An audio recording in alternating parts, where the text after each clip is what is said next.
Hello everybody, this is an initial test of live streaming. I've been considering live streaming for quite some time, and I've just now gotten into the position where I really want to try it. Now, I was very hesitant to put such a crude test like this open to the public, but since I'm helping several people simultaneously do something similar, I figured I might as well at least share my experiences, particularly since this is not a conventional live stream by any stretch.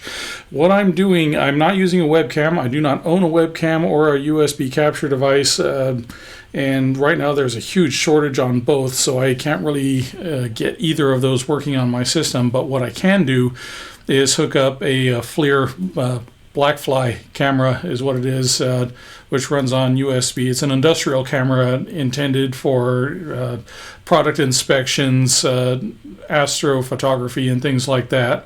And getting it to work with OBS is a little bit of a trick. Now, it has nothing to do with OBS. This was not designed to be used in this way. It has software that was developed specifically for it that will not work out of the box with any other program as far as I've found. But with a clever trick in OBS, I've been able to get it to work. Now, I'm kind of wondering why people say that OBS is not a user-friendly program. I was able to get it up and running with very little effort. I did an initial test just a few seconds long several weeks ago just to see how quickly I could get it working.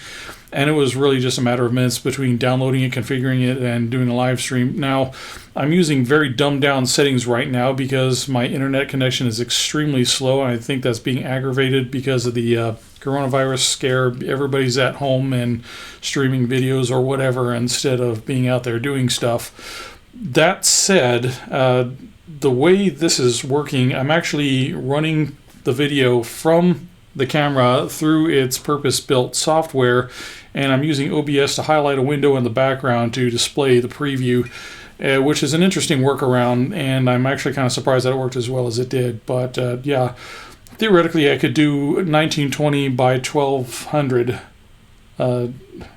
streaming, but since I'm so limited on bandwidth here at my house, I've decided to dumb it down to standard definition and at least see what my results are. Now, you are actually looking at me through a $5 video lens that came off of a security camera that I bought at a place called the Remuseum, which is where I go for a lot of my quirky used electronic stuff. Very good place, friendly people.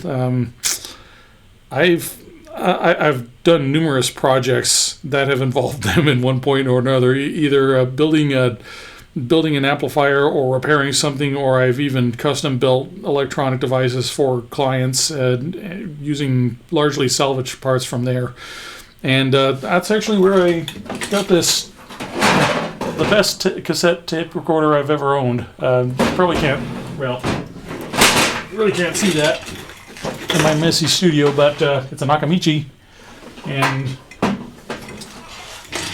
yeah, it's as far as playback is concerned, it's the best cassette deck I've ever used. So I really don't have anything planned for this live stream. I really just kind of wanted to do this as a proof of concept to see if I can.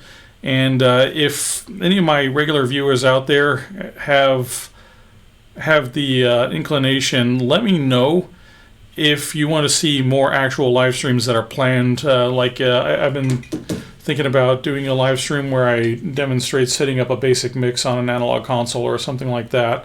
Let me know what you think, and if this winds up looking too embarrassing, I'm going to set it to unlisted. So, that said, thank you very much.